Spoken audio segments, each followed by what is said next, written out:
going on out there, all you party people? I'm Snickers. He's Meat Snack. This is the Snick Snack Sports Fantasy Football Podcast, talking to you about the Mansfield and Penn State Fantasy Football League. How are you doing today, Nate? I'm doing excellent, Nick. How are you on this fine evening? Doing very well. Very happy for my Detroit Lions getting the win last week here. Very nice. Who knew you were a Detroit Lions fan? I guess it changes every week. You always got to go for the underdogs. Well, we are coming at you this week after week 2 into week 3.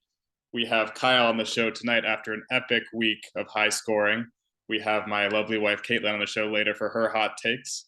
And then our regular schedule. We'll do a recap of last week. We'll look ahead into next week. And we will get started with our look into last week.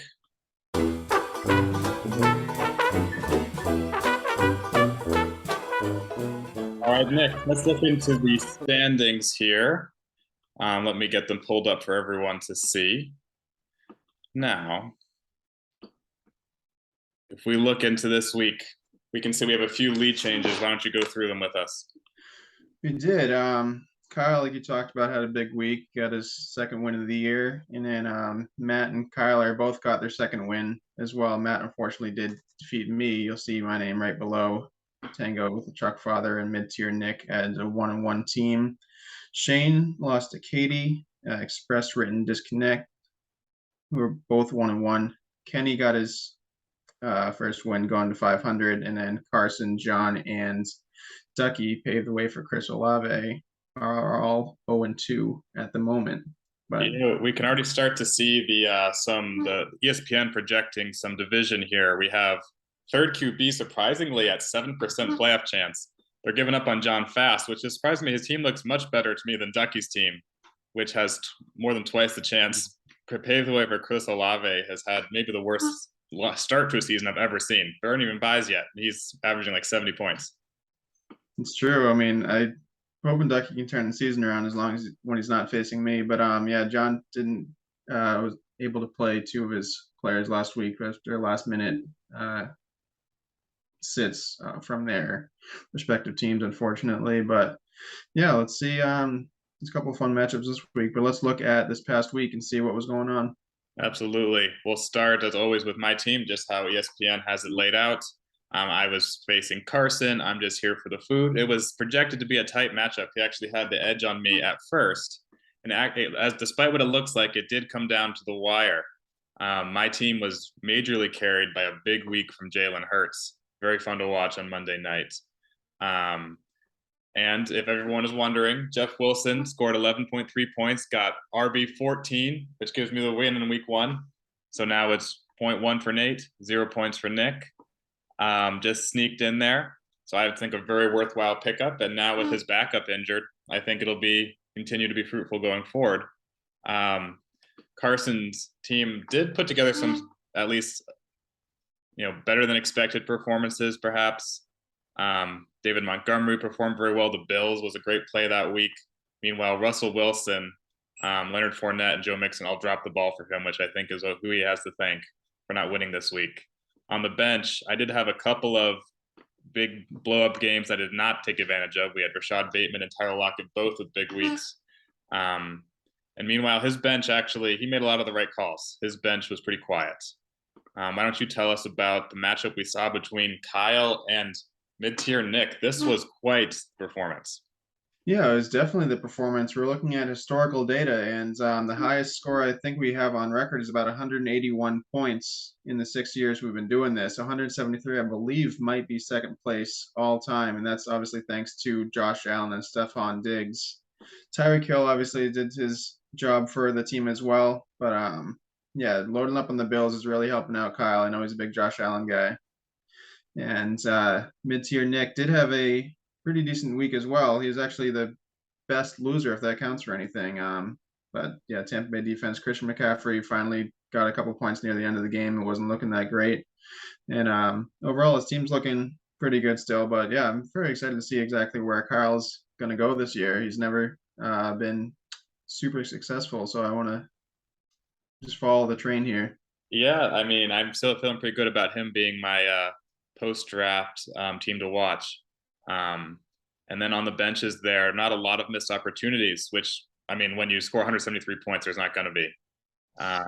If we look at now the Katie Adams versus Shane Roy matchup, this was an interesting one. I mean, Shane had come on here last week and said that he was very confident in his win.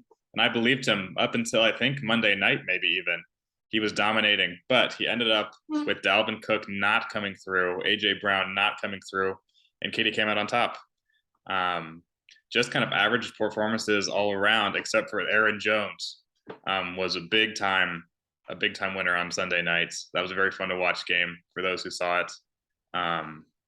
Yeah, absolutely. I mean, I don't know exactly how Katie sets up her team, but I would definitely put Aaron Jones as my RB1 just so you can put someone else at flex. That's just a personal opinion on my side. But if you want a 35-point guy at flex all week, then keep it as is. She might have been playing the Sunday night game to keep her flexibility open. I'm not sure she thinks that much ahead, but some people do.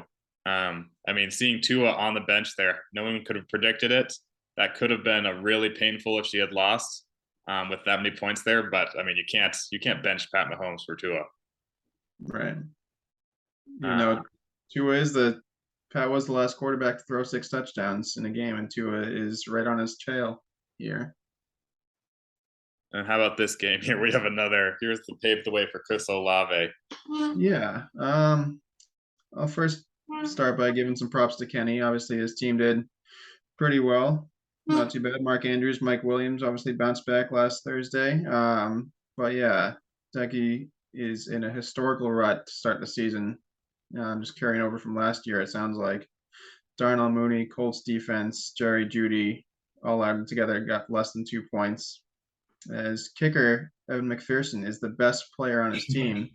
How often can you say that? He's a good kicker. Good for a Ducky here. I'm excited to see exactly where he can go. Obviously, Judy got hurt, so that's not his fault. But yeah, his team's looking a little worse for the wear here. Yeah, after week 1, we would have thought this might be the toilet bowl because Kenny was actually week 1's low scorer, but his team turned it around, and I think he's a competitor once again. I think he's saying his team was a fluke.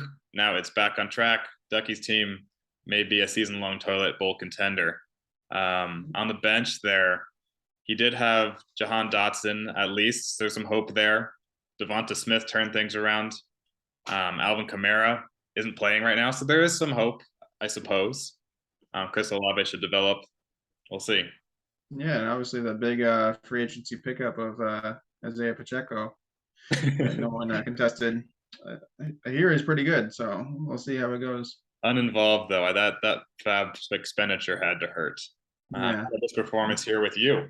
Yeah, this was my week. I did not have a great week in any of my leagues. It felt like I did get a couple wins, but yeah, this one, Matt and I were both pretty close throughout a lot of the day, and then Cooper Kupp, Darren Waller, the whole 4 o'clock hour just kind of screwed me. Obviously, Nick Chubb with 3 touchdowns with a loss. I don't know who can argue with that, except for Nick Chubb, who said he probably shouldn't have scored that last touchdown.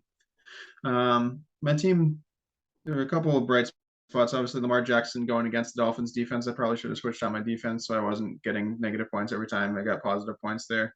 But that was a pretty fun game to watch.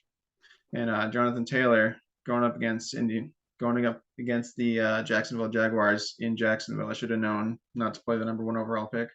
I'm noticing here that Lamar Jackson scored over half your points, which means that a lot of duds were played this week. But looking at your team, I don't think we can expect that to happen too much.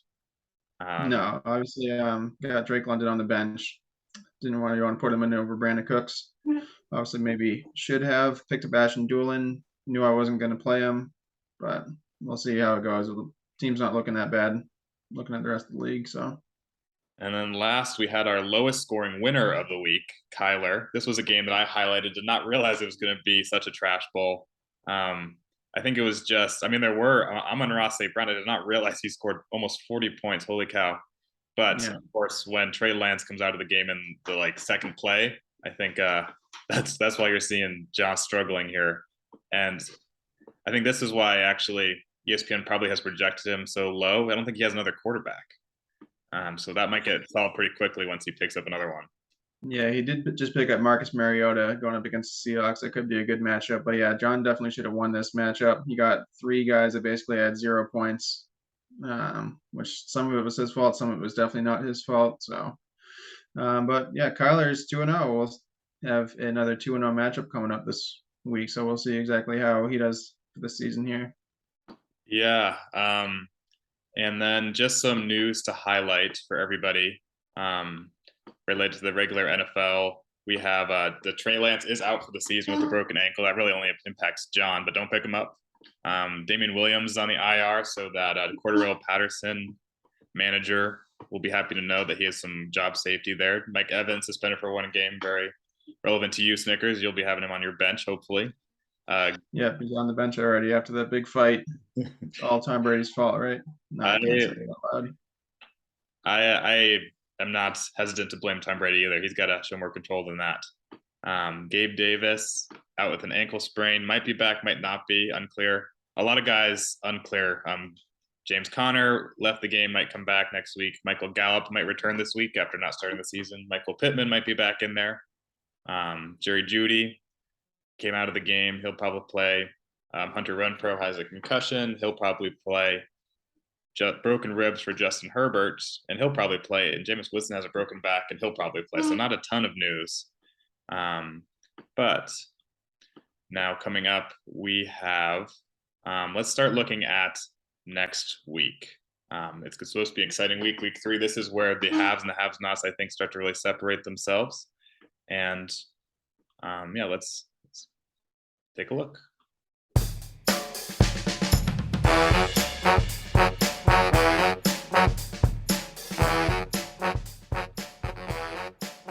All right, so in this segment today, we will have Kyle on in just a minute. We'll have matchups of the week. We'll share our bets. We'll have the waivers.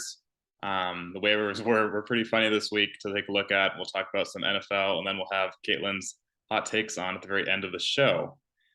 So now, without further ado, let us welcome our own Kyle Gadet, Foo Cuddly Poops manager, to the fold.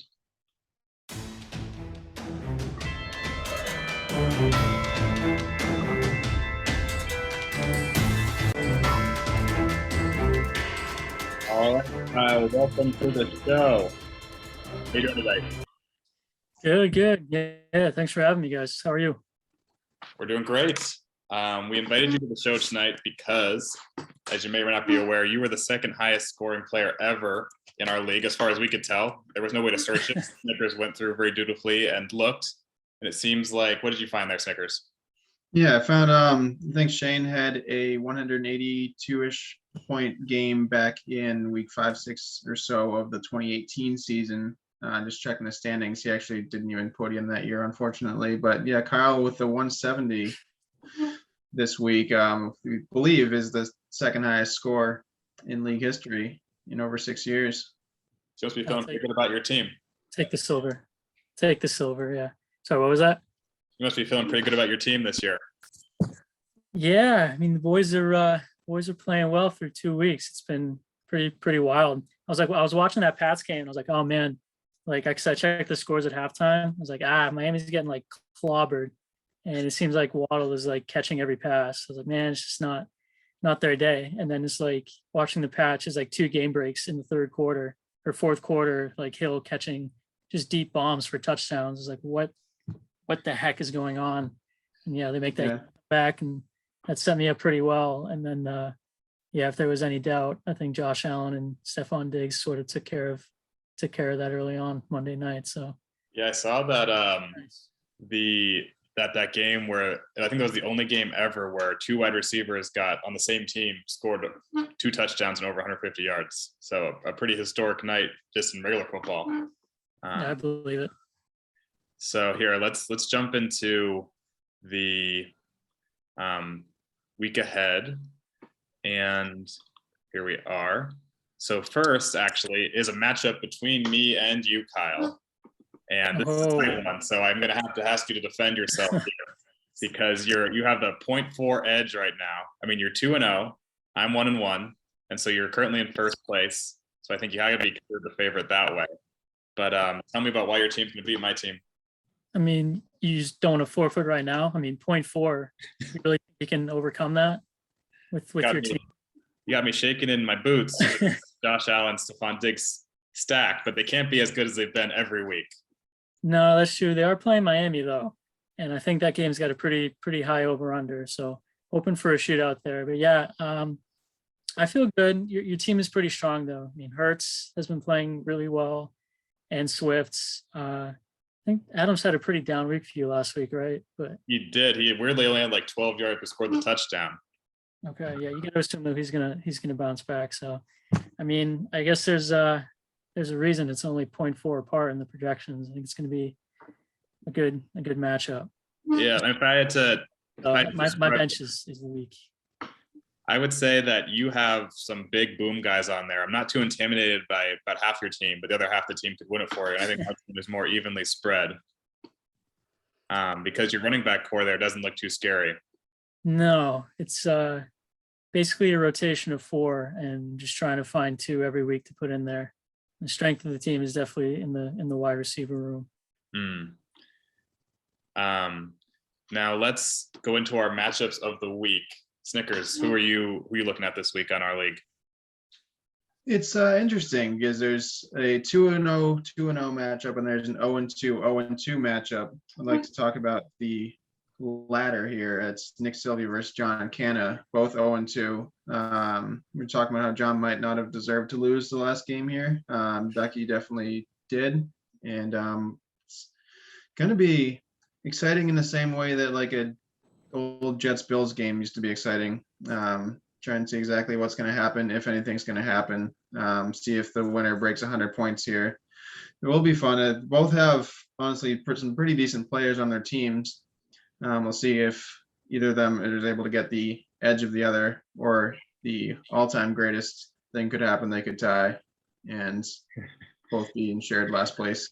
But we'll see exactly what happens here. It's going to be a fun week. Yeah, I'm looking at these check marks that ESPN has, and John has almost every single one, and that's not what you want to see. This is what we're considering the toilet bowl. So a real condemnation of Ducky's team by ESPN. Yeah, and going back slightly to last season, the last matchup of the year was John versus Ducky in the losers championship round. The winner of the game got 7th place and lost in the loser round, but John did get the dub there, and he took that as a regular championship. We'll see exactly how Nick Selby's able to respond here. Yeah, who are you taking on the season, Kyle? Do you think Ducky can pull it out of the toilet, or is he bound for 12? I think didn't John have who's quarterback just got hurt for the season, right? Right. Yeah. Trey Lance. Now he has Marcus Mariota. Yeah, I remember in the draft too that me taking Diggs at 9, I think allowed Nick to get Kamara at 10. And I know it's been pretty disappointing for him so far, but I think that offense, the Saints have been doing quite well. And I think when Kamara does get back and is healthy, which probably is this week, that probably better days ahead for him. So I feel like that's sort of the engine that might make Nick's team go. So if that happens and John can remember to sub out his injured players, should be a good matchup. Let's go into my matchup of the week. I got the 2-0 teams. The other 2-0 teams, Kyle, because you're one of them, and there are 2 others, 2nd and 3rd place, Matt versus Kyler. This one is projected to go in favor of Matt, and he does have a scary team like we've talked about the past couple weeks with that fierce Cooper Kupp, Jamar Chase wide receiver core. But Kyler has been holding on. He plays Kyler Murray, very fitting. And despite what ESPN says, I do think this will be a close matchup. Who are you picking here, Nick? It's going to go back and forth. I mean, judging last week, Kyler only scored 83 points and Matt scored 133. I think there's a slight edge to Matt, obviously. But like we said, Kyler has a pretty decent team. I think it should be a lot closer than what their scores were last week here, but I'm going to give the edge to Matt. Yeah, I think it all comes down to what Juju and Kyle Pitts are up to. Both of them have been mysteriously unproductive, and I think they both have the potential to be much more productive. And so he could I think whoever wins this game is going to establish the front of this league because Kyle's going to lose. So there's going to be 1-3-0 team. And I think they're going to hold on to that league for maybe the rest of the season. Now, Nick, why don't you tell us about our bet this week? As we talked about earlier, I did happen to win our bet last week. The Jeff Wilson Jr. did get running back 14. So it's a point for me. What do you place in your flag into this week, Nick? Yeah, I think last week it might have just been a little salty that I wasn't able to pick up Jeff Wilson Jr. in the waivers, but not thinking he was going to be a top 15 running back. Did barely make the cut there, but my bet this week is that Drake London, the Londoner himself, is going to be the best rookie wide receiver in week 3. He's going to be better than everyone on the Jets. He's going to be better than Chris Olave, going to be better than Treylon Burks. It's going to be a pretty fun week. What do you think here, Nate? I was happy to take that. I think that Garrett Wilson of the Jets could beat him. I think that Jahan Dotson of the Commanders could beat him. Which side are you on this, Kyle? I think I'm going to have to side with Nick. I mean, I think through 2 games, he's been targeted a bunch of times, talking about London. And he seems to be, they're not using Pitts, so he's just like the only guy. So I think you'd have to side with London here. No, I don't blame you. Pretty decent matchup this week against the Seattle. You guys decided on the loser punishment, by the way? Have we decided? We've been talking about it. One idea that I floated to Nick last weekend, just kind of inspired from our recent New Hampshire trip, was doing a karaoke bar night and having the league decide on the song. I know that. Okay. What do you think about that, Kyle? Would that be humiliating enough? Yeah, that's fun. Yeah, we can. There's definitely a ton of humiliating songs we can pick. I already have some in mind for when I win that I can suggest to you. You might even be more creative than I am. And then maybe Nick, you're thinking of pairing it with maybe a T-shirt of the other person's face that you have to wear maybe to some really public event, maybe even the karaoke night itself. Who knows? Yeah, I think that would be a lot of fun.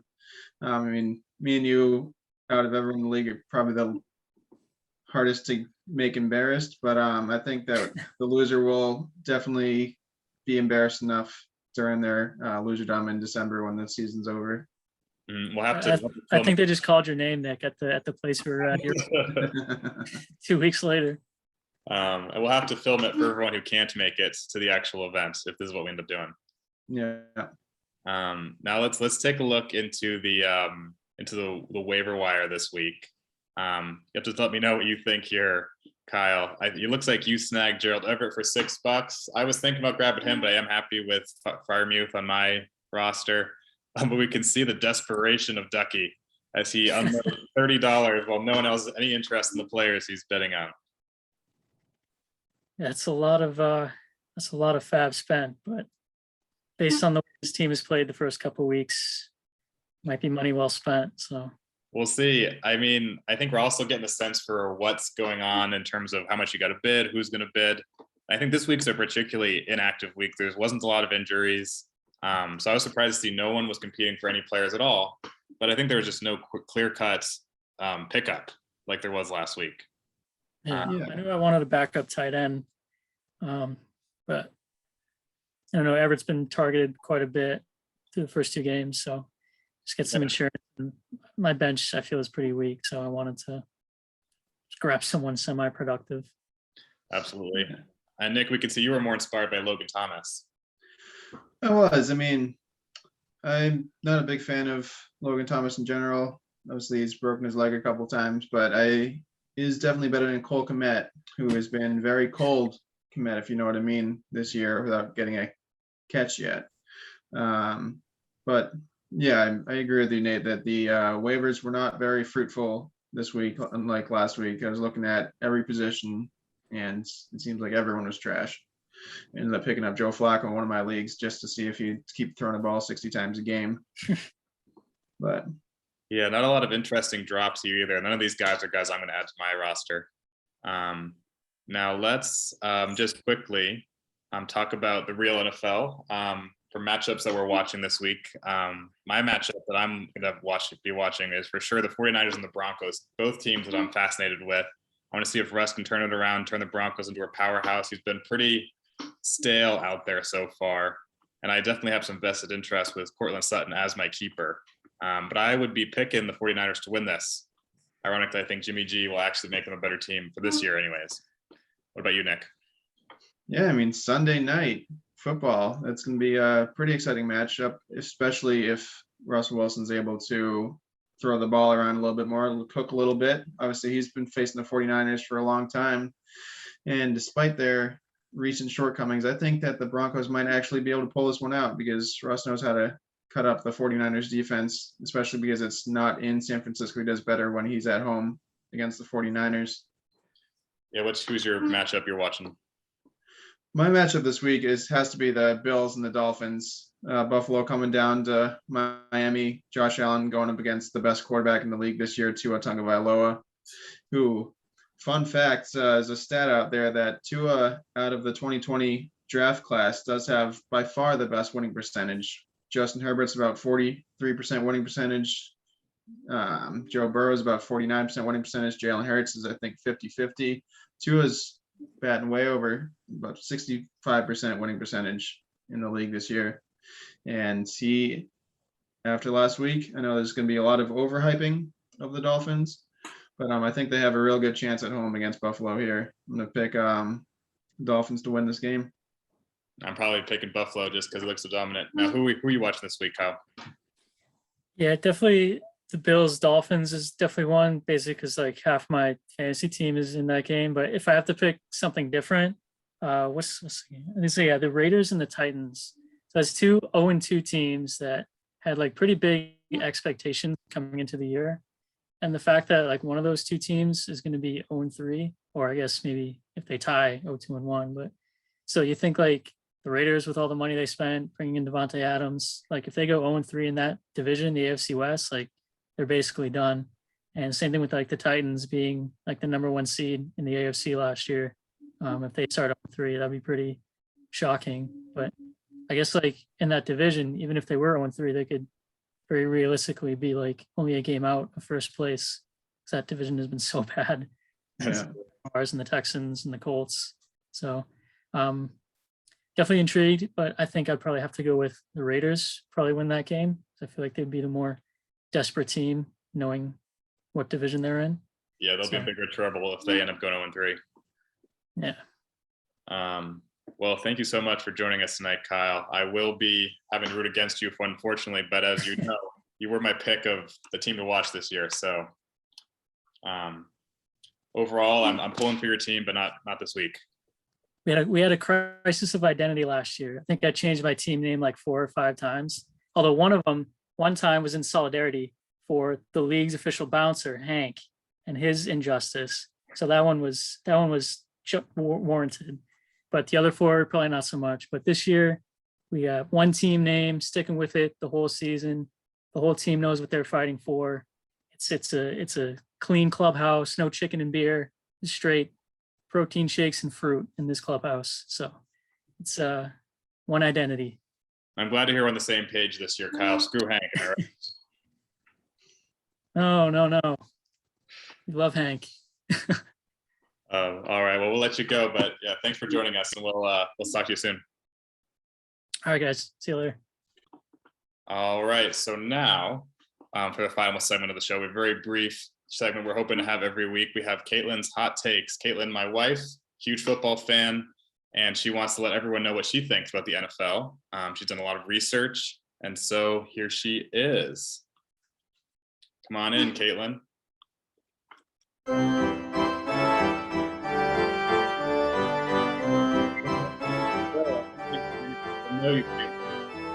I don't think so. But as everyone knows, you're an avid football fan. And this week, what I want to know from you is what should the NFL be doing to increase your interest in it and be more like your huge sports favorite, the baseball? Well, I wish it wouldn't stop as much. Like they say, there's only 11 minutes of play. So like, what if instead of having a down, once you were down, you just like threw the ball 5 feet and then kept on going? What do you think about that, Nick? I think that sounds a little bit like rugby. But yeah, I agree that NFL could be a little faster. Obviously, the faster it goes, the more injuries are likely to happen and more stoppage time. But yeah, I agree with that. Well, I'm anti-injury, so maybe this won't work out. Ooh, hot take right there. Fewer injuries, improve the product. But I think the stoppage actually helps the league. I mean, it's the time, it makes it a more social game. You're not afraid of like going to grab a beer, checking the fantasy scores, talking smack with people. And then everyone focuses on the big plays. I mean, I don't know, can't you get your beer ahead of time? So it's less boring. I don't know. I think you might just need multiple, but there you have it, folks. That's Caitlin's hot takes for this week. What would you say next week? And that's all for our show today, Nick. Any final messages before we let everyone go? Yeah, I mean, no injuries and less beer. It's not, well, one of those I can get behind. One of them I don't know if I can, but no, it's very exciting. I'm very excited for week 3. Obviously, Steelers Browns tomorrow night should be a not very exciting game, but I don't know if I'll be tuning in for that one. But yeah, we'll see you all next week.